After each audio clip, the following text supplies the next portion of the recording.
Today today is session 3. Okay. We are, Building, Jacob Kelly, please report to office 4. Jacob Kelly, in the building. Please report to office 4. Thank you. topic for today is you, the man and the father. All right?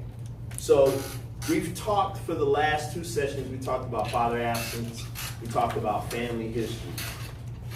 Today and half of next session, which is Thursday, so approximately 3 hours, we're going to devote to you.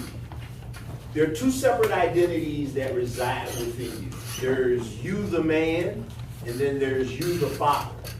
And I'll give you an example of why that's real. So for me, there are parts of my past as a young man of 3 children. I have 3 children. There's certain things I don't want my kids to know. Here's the recovery house. Derek Hudson. Derek Hudson, please report back to the recovery coach office to see Gary on Derek Hudson. So as I said, there are certain things that I don't want my children to know.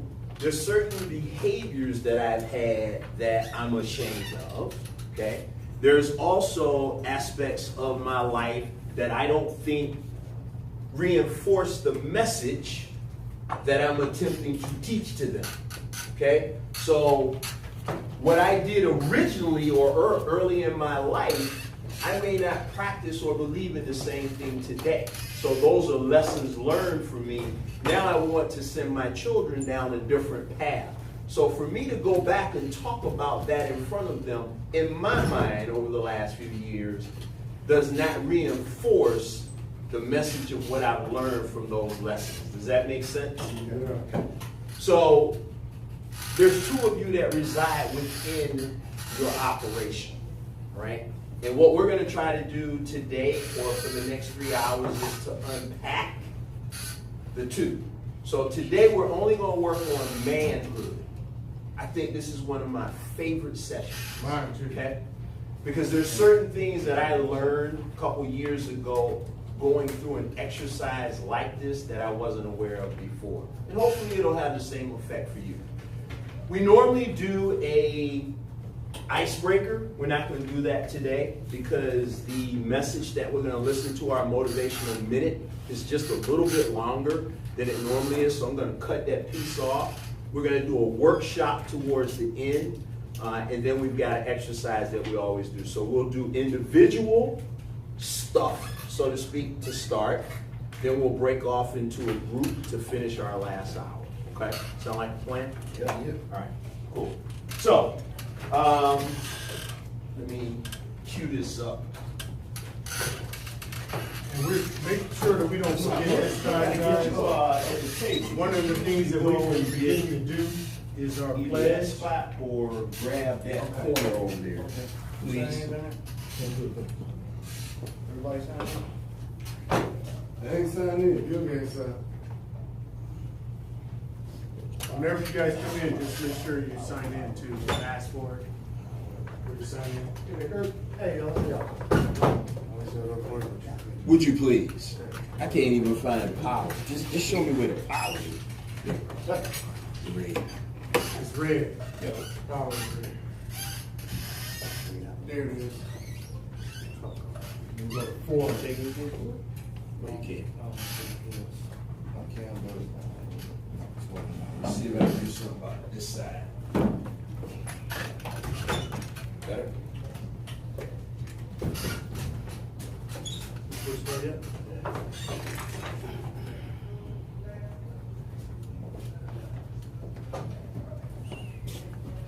There you go.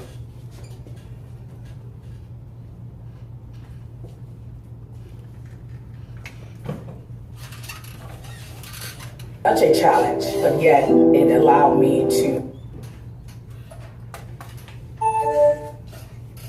Takes.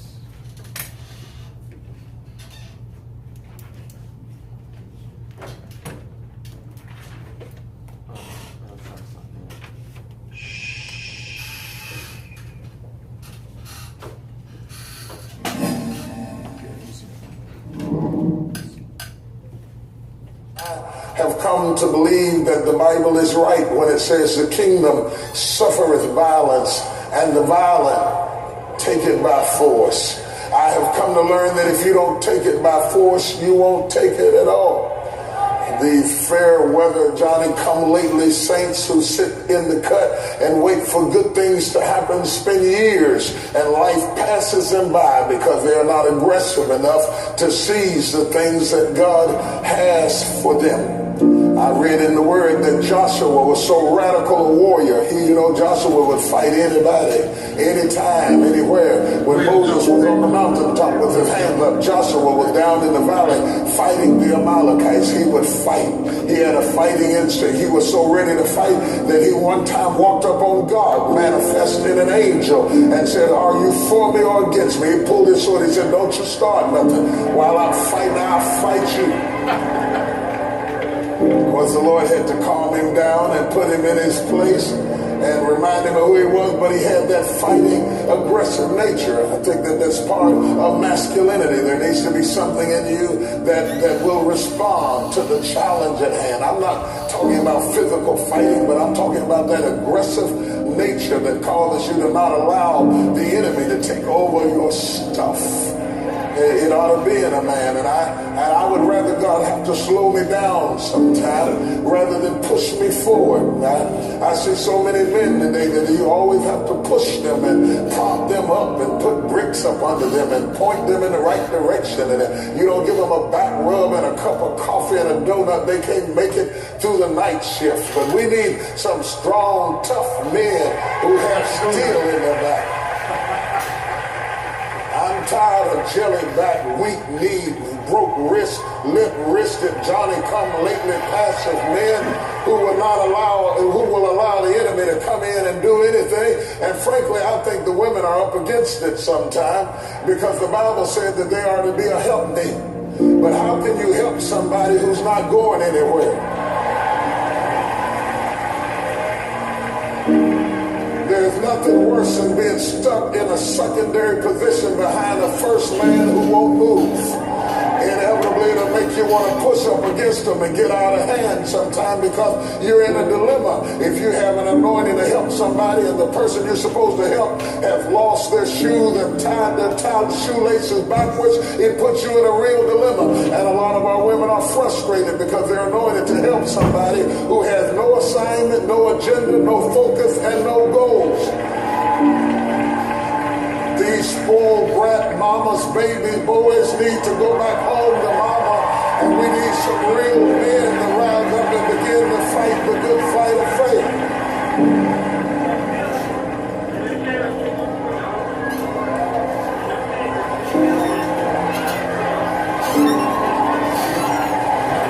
It's one thing to need encouragement, and it's another thing to need a diaper and a baby bottle. Can you hear what I'm saying?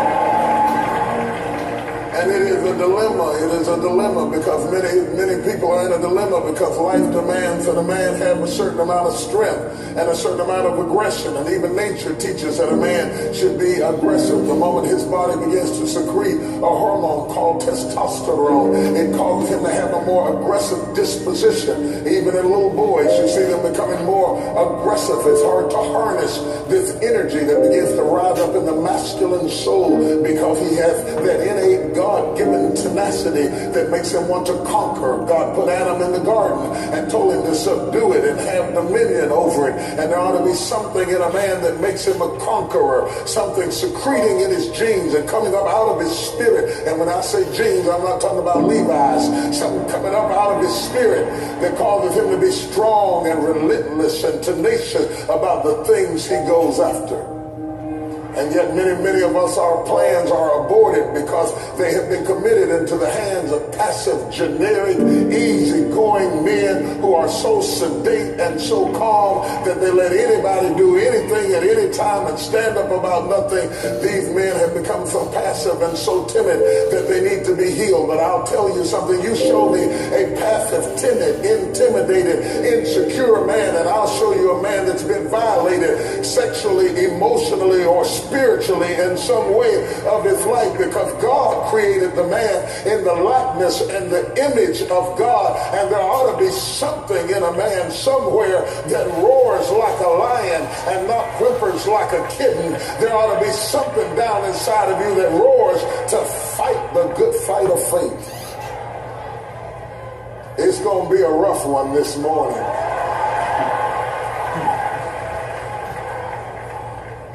And understanding that even strong men struggle, and no matter how strong you are, and no matter how relentless you are, there are moments in your life that you find yourself in overwhelming circumstances. David certainly was not a passive man by any stretch of the imagination. Oh yes, he was tender, and if you caught him at the wrong moment, you would misunderstand him, and you might think he was passive, and you might even go so far as to think he was effeminate, sitting in the arms of Jonathan, weeping and asking him to be his friend. You might misunderstand David if you caught him at the wrong moment. Catch him out on a mountain somewhere writing poetry and singing songs and dancing in the presence of God. You might misunderstand him. He was certainly in touch with his soft side, but he had the kind of assurance that comes from a man who's comfortable enough in his masculinity that he's not afraid to express all sides of himself.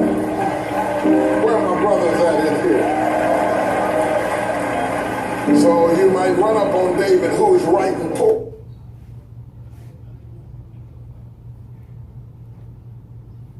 poetry and singing songs, and is creative and genteel in his disposition. But please don't misunderstand David, because if you made David mad, David was known to kill 100 Philistines and cut their foreskins off and throw them like rings at the feet of the king. David didn't take any stuff. He was radical when he was a boy. He was a boy killing lions and bears while other boys were playing with baseballs and basketballs. David was killing lions and bears, getting ready for the next fight.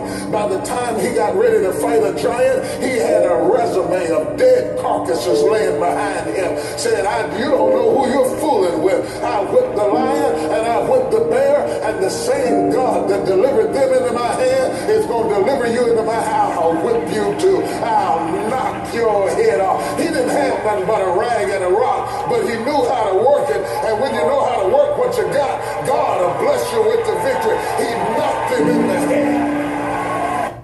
All right. Oh. I was getting into that. Man. Were they playing baseball and basketball back then? Yeah, that was the first thing I thought of. I think you and I got the right message. That was the first thing that I thought. I was like, so, come on. I don't think it was, Use Cricket? baseball Was and it basketball? Cricket? Huh? I think it was more than metaphor. That was symbolic. Yeah, Of whether, yeah. I put them in that. They They didn't have marbles back then. Might have been playing with baseball. They had a lot of rocks. They were picking stones. Activity that young people was into, I guess, back then. All right, so let's do a quick recap of last session. So we spent a lot of time the last hour really trying to come up with what I'm going to refer to as a plan for the family, right? You had to select a wife. 1 or 3 guys, doesn't matter. I'm not going to go around the whole room, but I want anybody that felt like that session resonated or stuck in your mind, what was it about the last session that we had? And if it's nothing, it's nothing.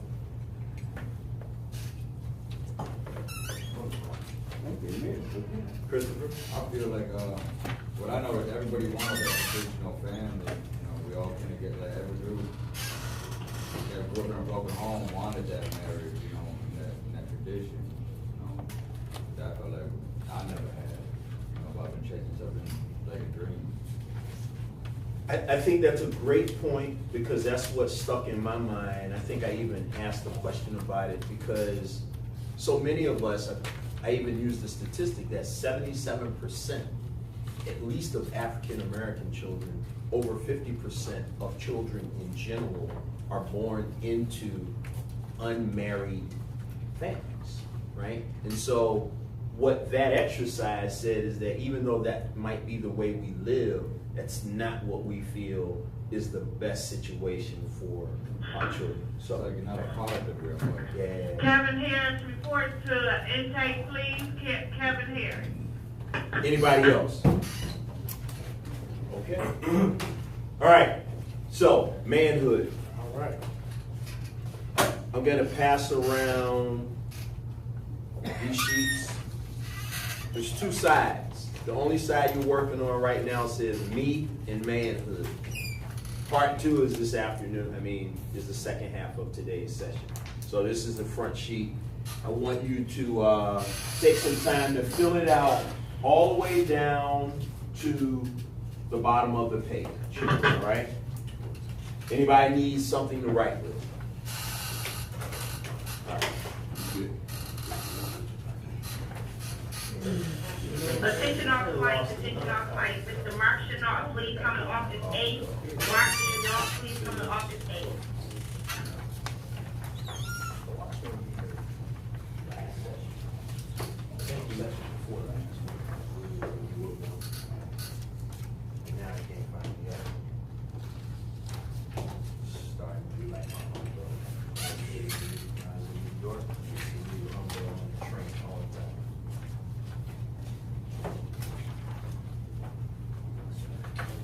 If you have any questions, not real sure,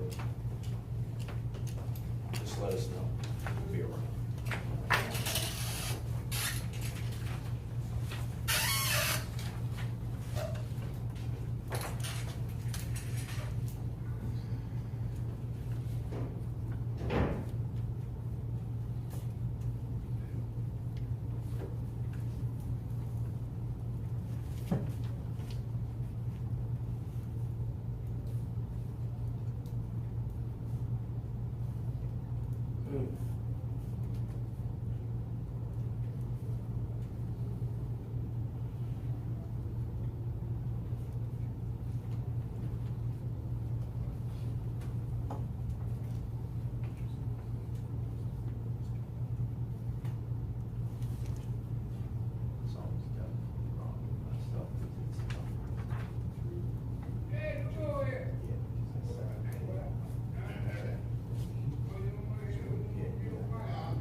Yes.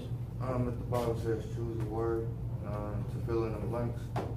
One word, use one word one time, or use the same word multiple times. No, just one word one time. So you've got the 4 words that are in parentheses. Just grab one of those